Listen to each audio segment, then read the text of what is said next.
Hello there. I got a secret for you. What your teachers, instructors, sensei is teaching out there doesn't work. No, it doesn't.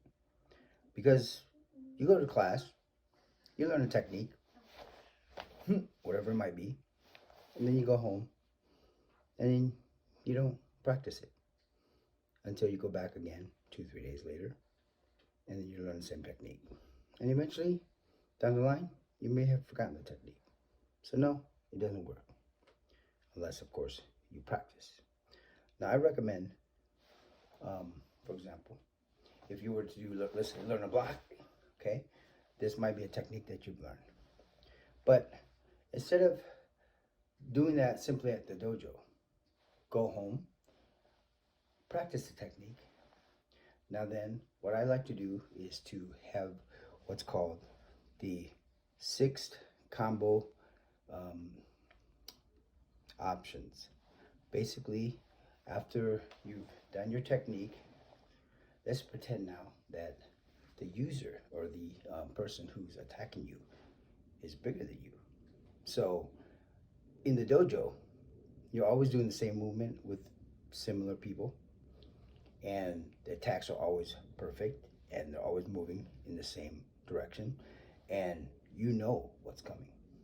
So for the techniques to work, you need to be able to execute it, but then adapt to any changes that happens. For example, this technique here. Let's say you go in and you punch. Well, what if they're standing further away and you missed? So then what you need to do is adapt to 6 extra movements. So you need to imagine that, okay, you've gone this technique, you block, and then now you're punching, except they're a little bit further than your fist. So then what do? Well, you adapt, you think about it, you imagine, you come up with 6 options. So let's say they're a little bit further away. Boom.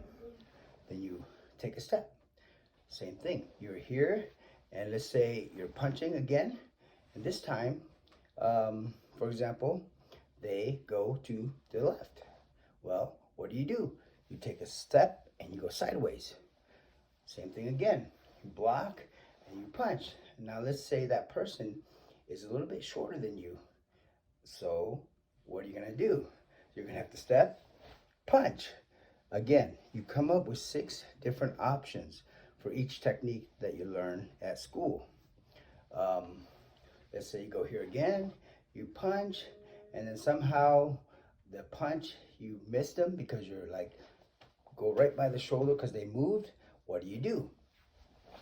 You add an additional technique to it. That way you learn how to flow, and then that way techniques that you learn in the dojo with practice will work. Otherwise, they'll never work. I'm Master Trainer Jade. Stay safe out there and stay awesome.